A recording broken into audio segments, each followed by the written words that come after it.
ఒక మేక, ఒక పులి, ఒక ఇంపాసిబుల్ జంప్, ఆ ఒక్క సంఘటనతోటే ఈ ప్లేస్ కి మేకేడాటు అనే పేరు వచ్చింది. వినడానికి ఇది ఒక కథలా అనిపించినా ఇక్కడి లోకల్స్ మాత్రం ఆ మేకను స్వయంగా శివుడి స్వరూపంలా భావిస్తారు. లెజెండ్ ప్రకారం పులి వెంట పడుతుండగా ఆ మేక ఉప్పొంగి ప్రవహిస్తున్న కావేరి నదిని ఒక్క జంపులో దాటిందట. ఆ జంపు చేసిన చోటే ఈ రోజు మనం చూస్తున్న మేకే దాటు. అంతేకాదు, ఆ మేక కాలి ముద్రలు ఇప్పటికీ ఈ రాళ్లపై కనిపిస్తాయని స్థానికులు నమ్ముతారు.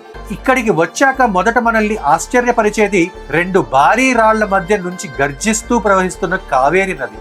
నేచర్ పవర్ ని ఇంత దగ్గరగా చూడటం నిజంగా ఒక థ్రిల్లింగ్ ఎక్స్పీరియన్స్.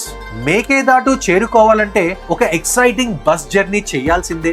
ఆ ప్రయాణం కూడా ఈ ట్రిప్ లోని బిగ్గెస్ట్ హైలైట్స్ లో ఒకటి. అలాగే దగ్గరలో ఉన్న కావేరి, ఆర్కావతి నదుల సంగమం కూడా తప్పకుండా చూడాల్సిన ప్లేస్.